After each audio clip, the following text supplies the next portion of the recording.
Olá, muito boa tarde, seja bem-vindo ao programa Eclésia, neste dia em que contamos também com a rubrica O Passado do Presente, que nos traz a reflexão de Dom Manuel Clemente, será lá mais para a frente. Antes disso, olhamos os temas que marcam também a atualidade informativa. O encontro das famílias em Milão vai ser uma experiência de povo de Deus e de universalidade da Igreja em torno do Papa. Quem o diz é o presidente do Conselho Pontifício para a Família, que esteve recentemente em Portugal e nos falou do que se espera deste Encontro Mundial das Famílias com o Papa. De 30 de maio a 3 de junho, centenas de famílias vindas de todas as partes do mundo vão encontrar-se em Milão para o Encontro Mundial das Famílias, uma iniciativa do Conselho Pontifício para a Família que quer assim dinamizar e chamar a atenção para este núcleo social que considera como estruturante e fundamental para a saúde e a coesão social. Ennio Antonelli é o cardeal responsável por este dicastério. Esteve recentemente em Portugal e comentou a pertinência deste encontro que quer refletir sobre a família, a festa e o trabalho. É um tema muito atual. É um tema muito atual porque a família, o trabalho e a festa estão interligados. Sono interdipendenti. A família é condicionada dal lavoro. A família depende do trabalho. Basta pensar que muitos jovens atrasam o seu matrimónio porque não têm trabalho. Così anche le esigenze della famiglia, i tempi della famiglia. Também as necessidades e ritmos da família e as necessidades e ritmos do trabalho produtivo tornam-se muitas vezes difíceis de conciliar. Depois, a festa surge como algo complementar ao trabalho, ainda que se note menos. Importa saber que o homem não vive apenas do trabalho. Também não vive só de pão. Vive também de relações e relações gratuitas, e que são um bem em si mesma. Este encontro será uma ocasião de partilha, onde estarão em foco os problemas e dificuldades que as famílias experimentam num mundo em crise económica e numa deriva de valores. L'Incontro di Milano ha anche il suo significato, il suo valore in se stesso, no? O Encontro de Milão tem um valor em si mesmo. São famílias de tantos países do mundo que se encontram, que trocam conhecimentos, que fazem amizades, que partilham experiências. Trata-se do povo de Deus, da Igreja, que vive a sua unidade e a sua universalidade em torno do Papa. Vive a sua unità e a sua universalidade em torno ao Papa, não? Este não será apenas um momento de igreja, mas uma ocasião que pretende colocar a família e os problemas que a condicionam no centro do debate cultural e social dos nossos tempos. I temi di per sé non sono specificamente eclesiali, no? Os temas por si mesmos não são especificamente eclesiais. É certo que para os cristãos são temas importantes do ponto de vista da fé, mas são temas com valor humano que valem para todos. A família não é uma realidade especificamente eclesial.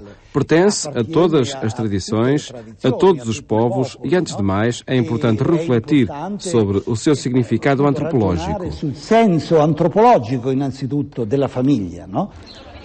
Para o cardeal Antonelli, a família é insubstituível e os dados estatísticos confirmam-no. Para o responsável do Conselho Pontifício da Família, é fácil perceber que uma família dá à sociedade novos cidadãos, novos trabalhadores, novas pessoas humanas. A família educa e transmite um património de valores éticos e de virtudes sociais e culturais. A família dá à sociedade novas pessoas.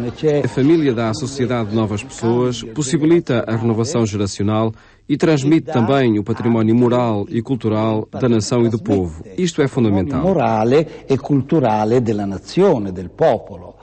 Questo è fondamentale. Poi ci sono tante altre funzioni che ha la famiglia, anche sul piano economico. Basta pensare, per esempio... E depois existem tantas outras funções que pertencem à família, mesmo no plano económico. Basta pensar como a família é, no âmbito económico, um amortecedor social, quando falta o trabalho, ou na criação e condução de pequenas empresas familiares, que são o nervo da economia de muitos países. O momento de crise económica que muitos países enfrentam representa um perigo para a família, mas pode constituir também oportunidade para esta se centrar em realidades fundamentais e relativizar o efêmero, tantas vezes considerado um absoluto em tempos de maior abundância. Dalle indagini sociologiche appare che Os indicadores sociais revelam que, à medida que empobrece a qualidade das relações familiares, cresce também a necessidade de consumir coisas. E quindi di più crescono i debiti delle persone, i debiti delle famiglie, i debiti degli stati, in definitiva, no? E assim cresce o endividamento das pessoas, das famílias e também do Estado. A crise económica também obriga a repensar este modelo de desenvolvimento, este estilo de vida. E allora, riscoprendo il valore delle relazioni tra le persone, descobrindo o valor do relacionamento entre as pessoas, a importância da qualidade dessas relações, talvez cheguemos a um patamar de menor consumo. É certo que o nosso modelo económico assenta na máxima produção e no maior consumo, mas não há muito futuro nisto. É necessário repensá-lo e reequilibrar as coisas. Segundo este responsável do Vaticano, a família é ainda o lugar social onde as pessoas se sentem mais felizes e realizadas. As pessoas que se dizem mais felizes são os casados que têm uma família normal, muito mais que os solteiros, por exemplo. Mas depois, o que é propagandeado é o modelo dos solteiros. E é muito mais que os separados. Pensa-se que com o divórcio se resolvem os problemas, mas não é assim. Não é verdade. Por vezes acabam multiplicados. No final de maio, Milão será para a Igreja o centro do debate familiar. Também o Papa vai estar presente para sublinhar a importância da instituição familiar no âmbito da vivência cristã e o seu alcance no equilíbrio e solidez das sociedades.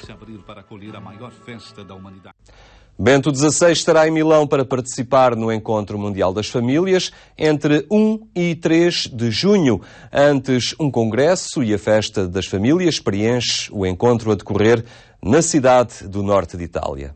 Tem um tempo para cada coisa sob o céu. Um tempo para semear e um tempo para recolher. E um tempo para se encontrar e compartilhar os frutos do trabalho. Esse tempo é a festa. E a festa é esse ano. Em maio, Milão vai se abrir para acolher a maior festa da humanidade, a festa de todas as famílias, também da sua. A família, o trabalho e a festa. Papa Bento XVI encontra as famílias do mundo inteiro. Em Milão, de 30 de maio a 3 de junho. De quarta a domingo, são muitas as atividades que congregam famílias de todo o mundo em Milão. 29 de maio marcou o início da Feira Internacional da Família. Depois, 3 dias de congresso com abordagens do tema Família, o Trabalho e a Festa e testemunhos dos diferentes continentes. Na sexta-feira, dia 1, Bento XVI chega a Milão seguindo para a Praça da Catedral, onde se vai dirigir pela primeira vez à população. No sábado, dia 2 de junho, decorre uma celebração com os padres, religiosos e religiosas da Diocese na Catedral local. Depois, Bento XVI desloca-se ao estádio Giuseppe Meazza para um encontro com jovens que se preparam para o sacramento da confirmação. Na tarde desse sábado tem lugar uma reunião com as autoridades civis de Milão, antes da participação, pelas 20h30, na Festa dos Testemunhos, inserida no Encontro Mundial das Famílias. O programa de domingo, dia 13, inclui a celebração da missa pelas 10 da manhã no Parque de Brezo, na periferia da cidade, durante a qual o Papa deve anunciar a sede do próximo encontro. Os Encontros Mundiais das Famílias iniciaram-se na capital italiana em 1994, repetindo-se a cada 3 anos com o objetivo de celebrar o dom divino da família e aprofundar a compreensão da família cristã como igreja doméstica e unidade básica de evangelização. No último domingo, Bento XVI convidou todos os cristãos a seguirem com atenção e a rezarem pelo sucesso do 7º Encontro Mundial das Famílias.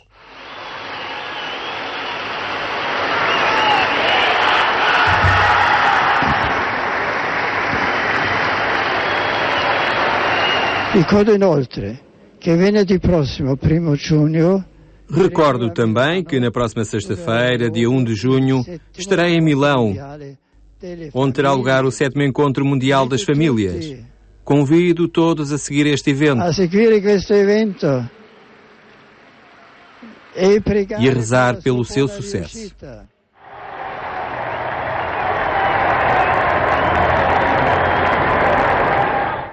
A sociedade não tem protegido a família e, para que tal aconteça, não bastam discursos teóricos. A afirmação é do pastoralista cônego Carlos Paes, que não isenta a Igreja de responsabilidades. No seu entender, a Igreja também poderia fazer mais pela mobilização da família. A família não contou. A família quer na Igreja, quer na sociedade civil, conta muito pouco. Não é que a gente não faça todas as declarações muito solenes acerca disso tudo, mas depois na prática não conta. A gente ainda hoje estamos a perceber, por exemplo, em termos de comunidade política, quem é que tutela a família? Mas depois na prática também na comunidade cristã, como é que a família é tutelada, como é que ela é assumida, enfim, não andamos completamente fora disso, também era o que faltava.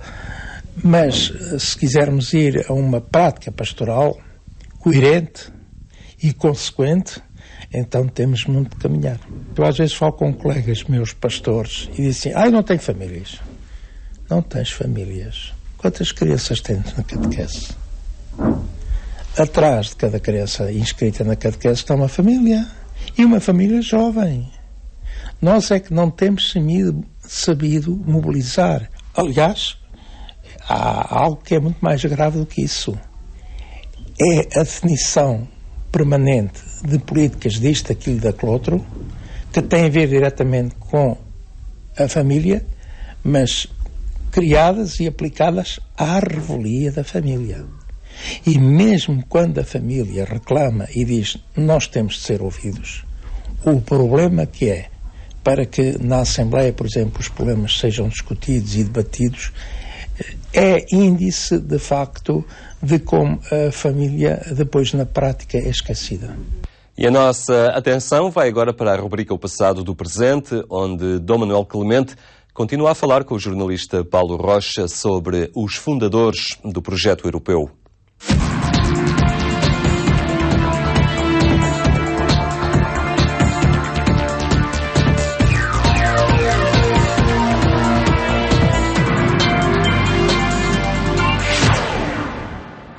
Conhecer a história e a identidade da União Europeia é conhecer a história e as ideias dos seus fundadores. É o que temos estado a apresentar, ou melhor, que o Sr. Manuel nos tem estado a apresentar nesta rubrica Passado do Presente. Muito boa tarde. Boa tarde, Paulo. Obrigado por estarmos mais connosco.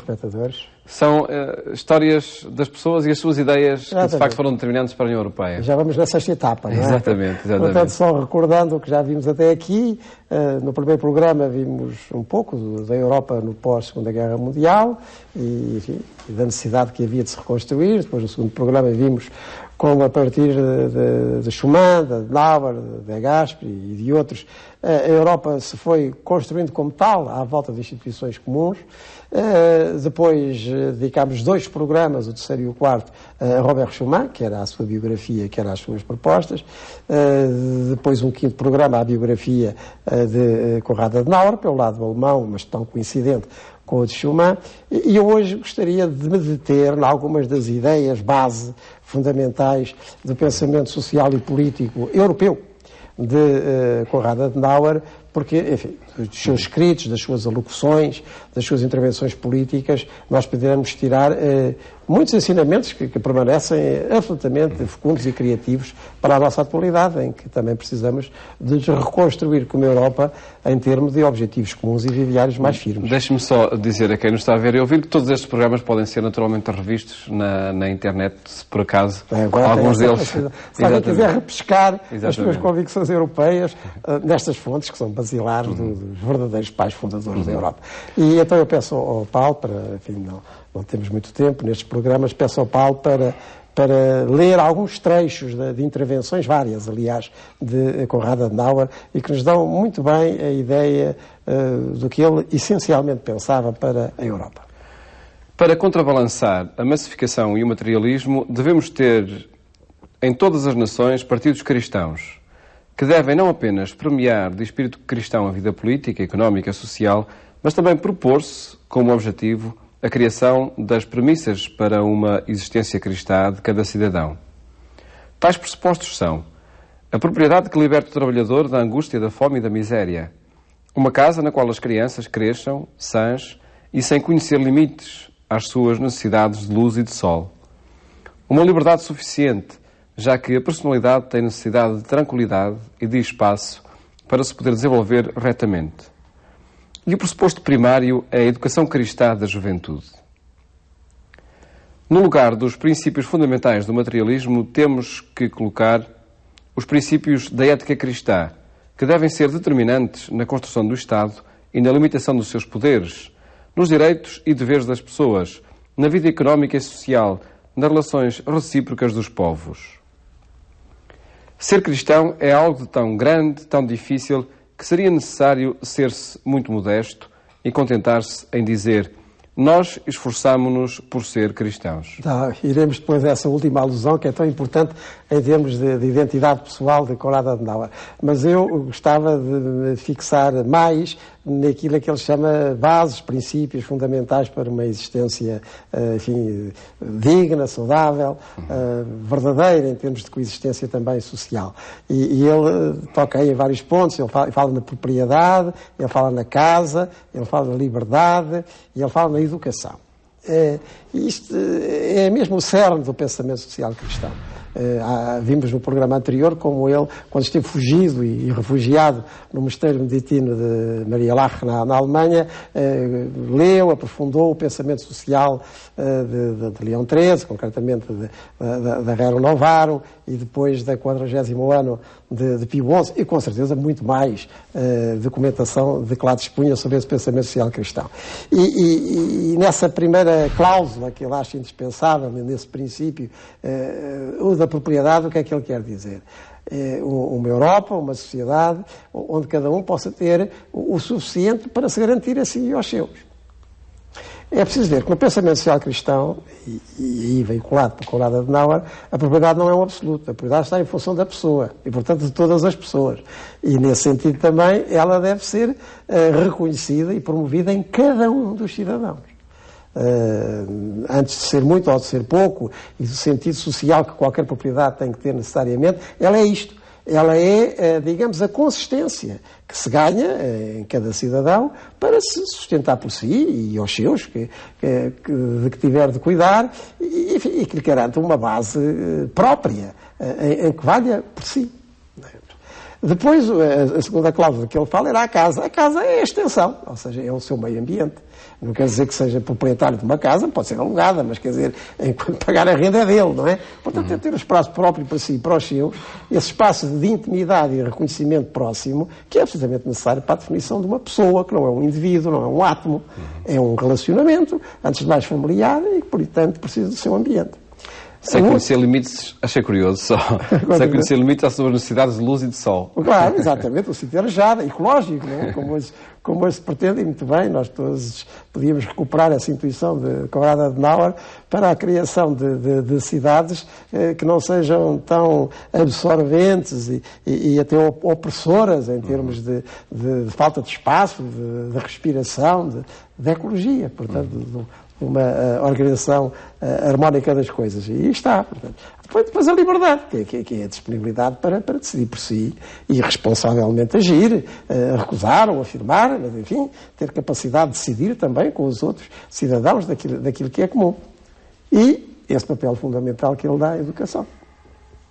Porque a educação é tudo aquilo que nós podemos e devemos criar, quer no sistema escolar, quer mesmo antes e fora dele e além dele, para que cada sujeito social se possa, antes de mais, descobrir a si próprio, pelas motivações e sugestões que lhe são dadas, e pôr em comum aquilo que transporta, mas que só se for devidamente apoiado é que poderá pôr, para já descobrir, e depois pôr a render em benefício da comunidade. Portanto, estes 4 fatores de propriedade, de casa, de liberdade e de educação, para ele eram basilares para a reconstrução europeia, e ele reconhece aí uma inspiração cristã fortíssima, porque ele, enfim, como todos os cristãos que se reportam ao fundador do cristianismo, vê em Jesus Cristo isso mesmo, a propriedade de si próprio, a sua relação, a liberdade para se afirmar e, com certeza, este esforço educativo para levar cada um ao melhor de si mesmo, não é? Em benefício conjunto, o tal desenvolvimento dos talentos, essa parábola evangélica tão sugestiva. Mas eu não queria deixar de referir essa última afirmação que ele faz. porque essa abre, digamos assim, o horizonte interior de Konrad Adenauer e mostra bem que ideia que ele tinha de cristianismo. Trata-se de um cristianismo essencial.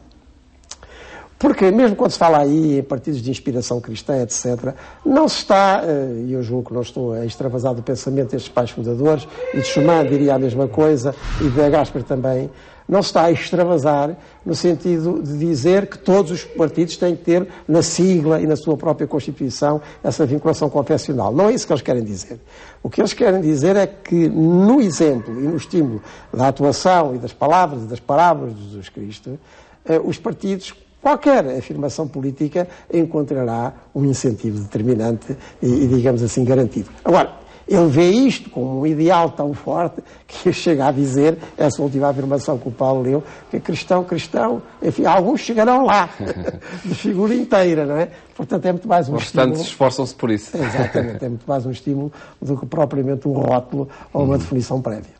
E é uma afirmação que vamos repetindo. Esforçámos-nos por isso também no caso de sermos cristãos. Sr. Manuel, voltamos a encontrar-nos de hoje 8 dias para essa terceira figura importante na história da Europa, de Gasperi, para apresentar a sua biografia e também as ideias que deixou e que propôs para a União Europeia, a do passado e também esta, e sobretudo esta que vivemos.